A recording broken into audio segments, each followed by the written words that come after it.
Well, good afternoon, everyone. Our future will be written in the Indo-Pacific.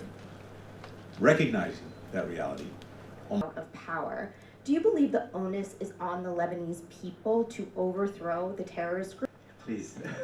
First, I was anxious, Lavrov, because we saw you in the same room at the same event this morning. We were curious if you had any direct input due to his brutal war in Ukraine.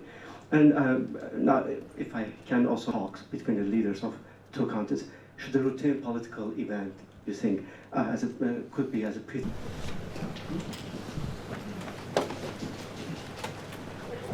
Primarily, something that we're deeply concerned with, which is trying to prevent the conflict in Gaza that started with the horrific attacks of October 7th from spreading, from going to other places and other fronts. And one of the things that I reassured many of our colleagues about was the intense focus of the United States, which has been the case going back a year, in doing just that, preventing these conflicts from spreading. I have real concern about the inadequacy of the assistance that's getting to them.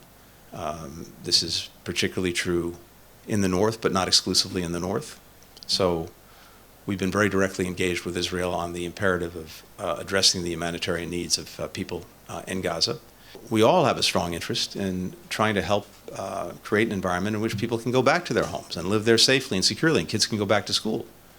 So Israel has a clear and very legitimate interest in doing that. The people of Lebanon want the same thing. We believe that the best way to get there is through a diplomatic understanding, one that we've been working on for some time and one that we're extremely focused on right now. Now, Israel has a right to defend itself against terror attacks coming from Hezbollah, from Hamas, from anyone else.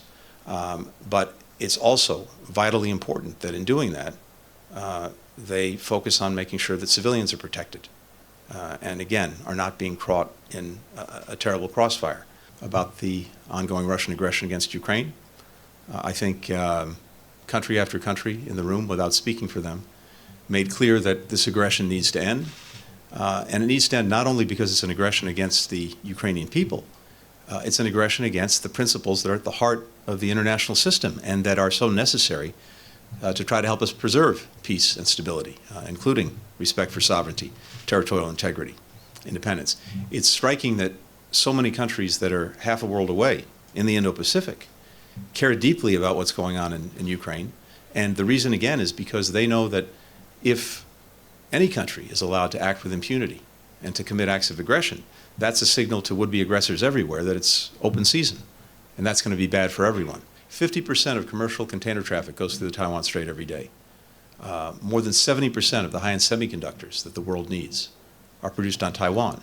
So there's a strong interest around the world on maintaining peace and stability, preserving the status quo, avoiding any kind of conflict that could disrupt things that are so essential to the global economy.